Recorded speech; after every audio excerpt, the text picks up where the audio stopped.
Ya, setidaknya kita sudah lihat bagaimana situasi di Suriah yang kita lihat pemirsa ini semakin memanas. Nanti kita juga akan memperbaharui bagaimana sebenarnya situasi terkini di Suriah hingga saat ini. Nanti akan bergabung juga tentunya mahasiswa Indonesia yang saat ini berada di Suriah dan juga tentunya sudah bergabung bersama kita pengamat hubungan internasional Universitas Indonesia Mas Agung Nurwijoyo. Selamat malam Mas Agung. Oke. Dan selanjutnya juga sudah ada Muhammad Naufal Ridho yang merupakan mahasiswa Indonesia di Suriah atau Ahmad Fadlan maksud kami. Selamat malam atau selamat malam waktu Jakarta, Mas Fadlan, Ahmad Fadlan. Ya, selamat sore waktu Suriah dan selamat malam waktu Jakarta. Baik, Mbak Anggit. Mas Fadlan, bisa digambarkan situasi terkini di Suriah yang informasinya semakin memanas, bahkan ada penjarahan diinformasikan, begitu juga dengan tank-tank dari Israel yang katanya sudah semakin datang dan mendiami dataran tinggi Golan. Seperti apa situasi terkini di sana?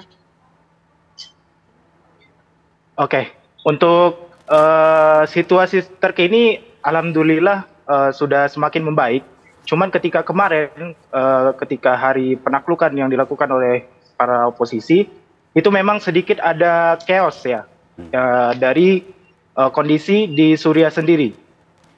Ada ketakutan dari masyarakat ketika hari itu, akan tetapi setelah penaklukan, alhamdulillah kondisi semakin membaik, kemudian masyarakat kembali beraktivitas seperti normal dan toko-toko mulai buka, transportasi umum mulai kembali berjalan.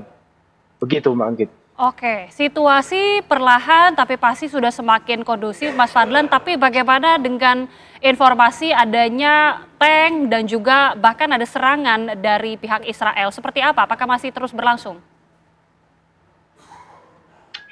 Adapun untuk informasi terkait pihak Israel yang semakin mendekat ke ibu kota, itu belum dapat kami validasi, tapi Israel melakukan serangan-serangan udara terhadap pangkalan-pangkalan militer yang ada di Suriah khususnya.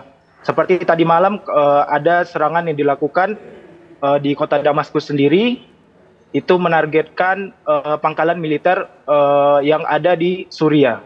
Begitu Mbak.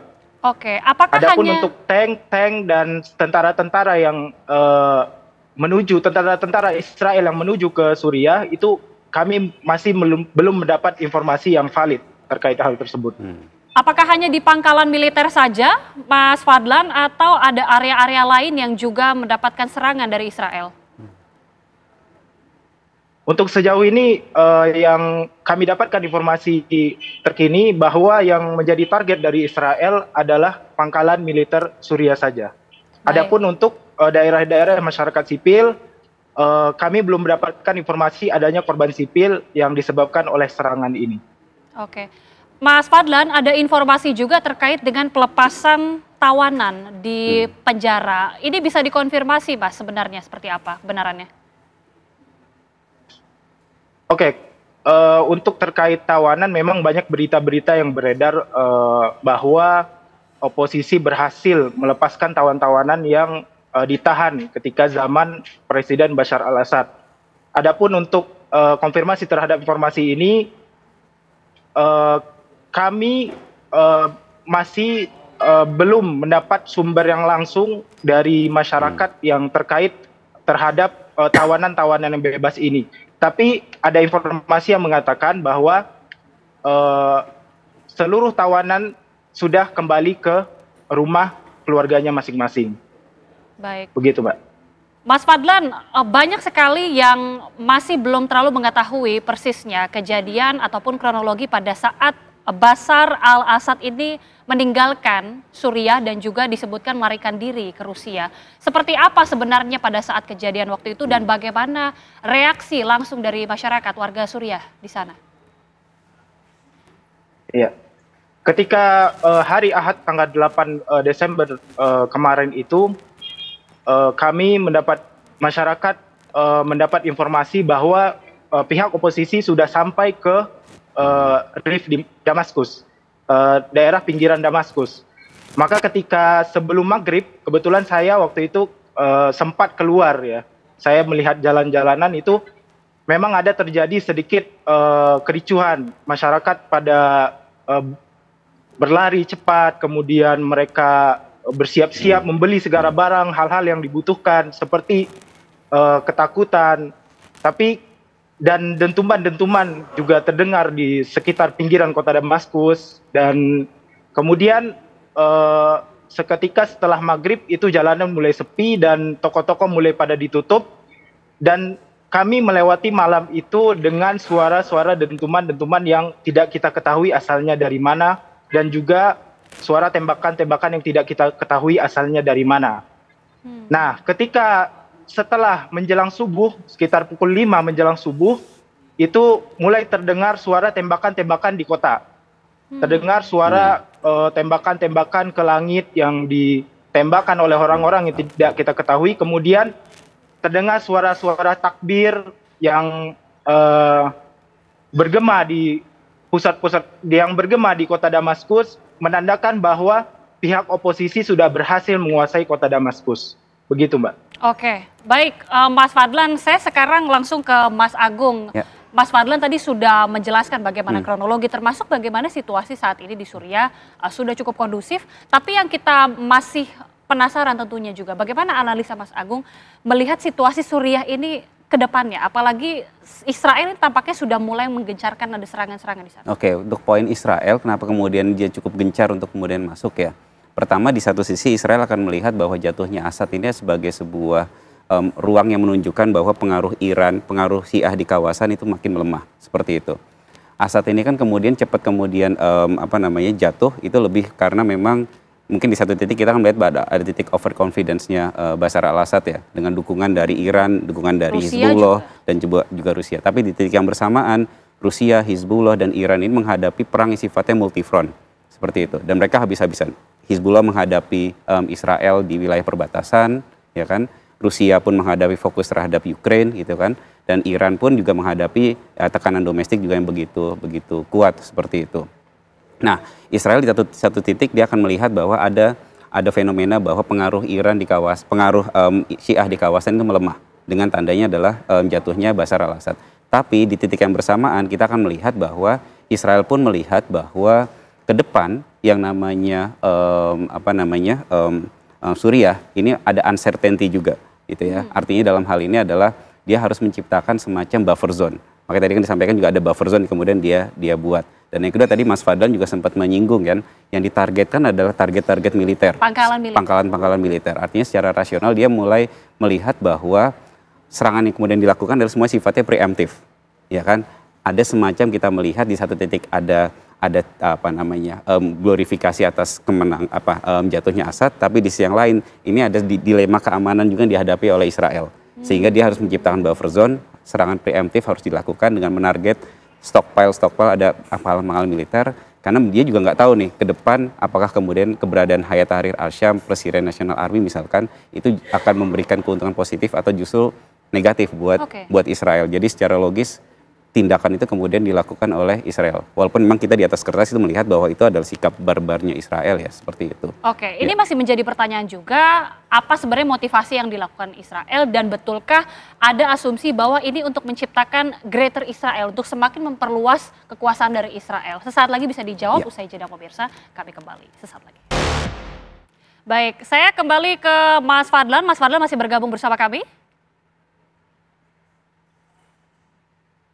Halo Mas? Masih, Pak. Oke, Mas, ketika tadi disebutkan juga Bashar kemudian kabur keluar dari Suriah, kemudian kita tahu ada terjadi penjarahan. Mungkin bisa diceritakan juga penjarahan yang waktu itu dilakukan terutama di istana begitu ya. Bagaimana sebenarnya persisnya dan apa saja yang dilakukan dan siapa saja yang melakukan? Ya, untuk penjarahan sendiri berdasarkan informasi yang kami dapatkan ya sejauh ini, itu dilakukan oleh masyarakat sekitar. Kebetulan itu Istana Negara itu berada di tengah pemukiman penduduk. Sehingga ketika setelah penaklukan terjadi, kemudian masyarakat datang berbondong-bondong ke Istana Presiden untuk mengambil barang-barang yang berharga. Kemudian mengambil barang-barang berharga, dan mencari keberadaan anggota keluarga dari Presiden Bashar al-Assad. Begitu, Mbak. Oke. Sampai saat ini seperti apa situasi di istana? Kalau untuk situasi di istana, kami belum tahu secara pasti karena kami tidak memiliki kewenangan untuk mendekat ke istana presiden karena dikarenakan keadaan yang masih belum stabil. Begitu, Mbak. Baik. Keadaan memang masih belum stabil, namun tadi informasi dari Mas Fadlan sudah terpantau cukup kondusif. Mas Agung, kita kembali melihat situasi yang terjadi saat ini di Suriah, tapi salah satunya juga Israel yang mulai menggempur beberapa pangkalan militer. Apakah ini adalah upaya untuk menciptakan Greater Israel yang lebih luas lagi? Ya, potensi terkait Greater Israel mungkin tentu kita kan membenarkan adanya hal tersebut seperti itu, Mbak. Tapi ini kan kalau saya lebih melihatnya dalam melihat existential threat bagi Israel. Siapa sih yang dia anggap sebagai ancaman? Makanya kemudian secara rasional dia harus melakukan operasi yang kemudian tadi ya membuat buffer zone tadi. Tapi kita nggak bisa memungkiri bahwa Israel menjadi salah satu pihak yang memang diuntungkan dengan adanya dinamika yang terjadi di Suriah hari ini. Itu sih, Mbak. Oke. Ketika kita lihat saat ini juga Bashar ini sudah ke pihak Rusia, apakah ini artinya Rusia dan juga Iran ini tidak akan terlalu berkontribusi di dalam melihat konflik yang terjadi di Suriah dan juga yang Israel lakukan saat ini? Oke, Rusia bagaimanapun juga punya kepentingan yang sangat besar di Suriah. Dua tempat penting buat Rusia adalah yang pertama adalah di Latakia dan yang kedua adalah di Tartus. Ya, dua tempat ini begitu signifikan bagi Rusia. Makanya kemudian kita lihat pasukan Hayat Tahrir al-Syam dia dari Idlib kemudian merebut Aleppo, dari Aleppo kemudian ke selatan Hama, Homs lalu ke Damaskus, ya kan? Tapi ada kawasan satu di wilayah bagian barat yang kemudian itu tetap relatif aman. Dan itu adalah di Latakia dan di Tartus. Dua tempat ini adalah tempat signifikan buat Rusia. Dan sampai sekarang bahkan Kremlin juga menyampaikan bahwa belum ada inisiatif bagi Kremlin untuk tarik mundur pasukan yang untuk di wilayah Latakia dan Tartus. Artinya menandakan bahwa tetap ada kepentingan strategis Rusia di kawasan seperti itu. Nah, potensi adanya konsensus dengan Hayat Tahrir al-Syam tentu tidak bisa ditutup seperti itu antara Rusia segala macam. Tapi memang di atas kertas kita akan melihat bahwa kepentingannya masih sangat besar untuk keberadaan Rusia di Suriah itu sendiri seperti itu. Oke, masih ada kepentingan juga tentunya dari pihak Rusia. Tapi bagaimana kemudian kita melihat ketika akhirnya terjadi Bashar ini kemudian ditumbangkan? Apa yang kemudian melatar belakangnya atau mungkin jangan-jangan ada juga dalang di balik peristiwa ini? Analisa dari Mas Agung seperti apa? Yang pertama kita melihat bahwa ada kemampuan Hayat Tahrir al-Syam yang kemampuannya sudah jauh lebih besar seperti itu. Di titik serupa bahwa kita melihat kan namanya Hayat Tahrir al-Syam ini sebenarnya akarnya adalah Al-Qaeda. Ya. Tapi dia sudah keluar dari jalur Al-Qaeda, dia kemudian juga keluar dari Jabhat an-Nusra gitu ya. Artinya dia ingin membahasakan dirinya adalah sebagai satu kelompok yang memang sudah bukan kelompok transnasional lagi. Dia kelompok perlawanan yang kemudian fokus utamanya adalah terbentuknya pemerintahan Islam di Suriah seperti itu, dan fokus utamanya adalah penggulingan terhadap Bashar al-Assad seperti itu. Nah, bahkan itu dari sisi Hayat Tahrir al-Syam yang kemudian kemampuannya berkali-kali lipat meningkat seperti itu. Tapi di sisi yang bersamaan kita akan melihat fakta bahwa dari sisi Bashar al-Assad yang saya melihat ada overconfidence dari sisi Bashar al-Assad. Artinya dia selama dari 2011 ketika masa-masa Arab Spring mendapatkan support penuh dari Rusia, mendapatkan support penuh dari Hizbullah, support penuh dari Iran. Di titik yang bersamaan sekarang semua pendukung-pendukung itu mengalami perang yang sifatnya tadi saya singgung, multifront tadi seperti itu. Dan di saat yang bersamaan kondisi itu yang akhirnya rontok semua nih. Dukungan-dukungan itu yang akhirnya ini memudahkan kelompok-kelompok perlawanan untuk kemudian menggulingkan Bashar al-Assad. Bahkan relatif tidak ada bentuk perlawanan sifatnya benar-benar besar dilakukan oleh Bashar al-Assad gitu. Tiba-tiba kita mendengar Bashar al-Assad sudah ke Moskow seperti itu. Tapi di belakang itu kenapa kira-kira tidak ada perlawanan berarti? Saya melihatnya mungkin ada titik konsensus antara Rusia juga gitu. Rusia tetap aman di Latakia. Kalau lihat polanya adalah padahal dekat-dekat markasnya Hayat al-Sham lebih dekat untuk kemudian menyerang wilayah Latakia dan Tartus, tapi itu tetap aman. Yang kemudian menjadi target utama adalah Bashar al-Assad. Berarti mungkin di atas kertas kita akan melihat bahwa mungkin ada konsensus di belakangnya. Karena memang Rusia minta diamankan wilayah Latakia dan Tartus, tapi dia mengamankan Bashar al-Assad. Dan kemudian Rusia juga memintakan bahwa kantor kedutaannya tidak ada bentuk penyerangan terhadap mereka, seperti itu. Oke, dengan situasi yang masih kita lihat cukup kondusif tapi memang semakin memanas, bagaimana kira-kira masa depan Suriah? Ataukah mungkin ada negara lain yang juga akan semakin terlibat dalam konflik ini? Tentu yang paling signifikan untuk terlibat adalah Turki. Turki. Ya, bagaimanapun ketika kita melihat bentuk konflik yang terjadi di Suriah, semua kelompok tuh secara harfiah memiliki backupnya masing-masing, memiliki proksinya masing-masing. Dulu Bashar al-Assad ada Iran, ada Rusia, ada juga Hizbullah.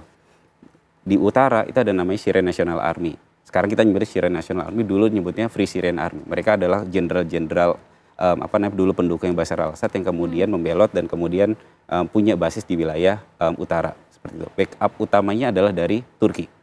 Dan yang ketiga, yang paling juga cukup besar adalah Syrian Defense Forces. Syrian Defense Forces ini backupnya adalah banyak dari Amerika Serikat, seperti itu. Tapi memang di Syrian Defense Forces ini, semua kelompok ini saling serang. Ya, Syrian Defense Forces ini backupnya dari Amerika Serikat. Baik. Seperti itu. Jadi itu menjadi satu peta yang menarik. Kita akan lihat bagaimana dinamika ke depannya. Tapi terima kasih sekali lagi Mas Agung, terima kasih juga Mas Ahmad Fadlan sudah bergabung bersama kami di Apa Kabar Indonesia Malam. Dan informasi tadi juga sekaligus menutup perjumpaan kita di Apa Kabar Indonesia Malam, pemirsa.